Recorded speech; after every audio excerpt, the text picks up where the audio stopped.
Okay, so what we're going to be doing today is actually showing how you can combine two different unique capabilities of the ImageWorks panoramic and cone beam system, the autofocus capability and the FMX clipping capability. We're going to capture the 4 bite wing intraoral images from one focal trough of the panoramic, and then we're going to capture a different set of intraorals, mainly the PAs, from a different focal plane. So here's how you do it. So in your generic 2D imaging software, you want to acquire as you would normally. And as with any panoramic, you can go in and adjust the focal plane if you'd like to optimize for certain parts of the anatomy. So in this case, we're just going to adjust the position and we're going to click to preview, and that's actually going to move to the different focal plane in that pano. Now we're going to initiate the dental clipping mode, just like normal. Line up the template, click to select.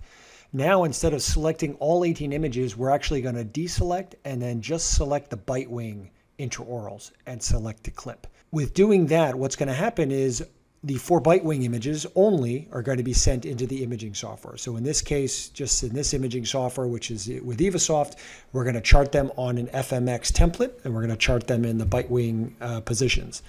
Now we want to go in and acquire again. However, we're not going to scan the patient. We're going to go back to our original panoramic scan. And in this case, we're actually going to click append instead of the new study. By clicking append, the next set of images that we capture are actually going to go directly into the same study as we just put the bite wings. So now when we acquire, it goes back to the same panoramic scan that we just took. We can go in and adjust the focal plane to optimize for the anteriors. We then will go in, do the dental clipping process as normal. And then this time when the dental clipping process, or the intraorals show up, we will only select the mandibular and maxillary anteriors. And then those are the ones we will send to the software. I'm also going to make a quick adjustment to the brightness contrast of the mandibular anteriors in this interface. I'm also going to show you how you can do the same to the maxillary anteriors in the 2D software, basically showing you can do it in either location. When I click clip, these new images will go into the same study that I just placed the bite wing images. And now I just go through and I will chart those anterior and anterior PAs into the correct location on the FMX chart.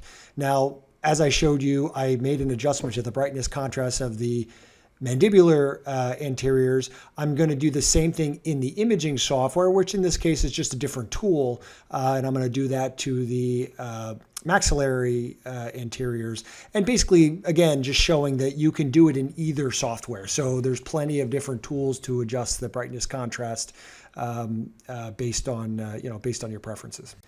And that's it. So you have the 10 intraoral images.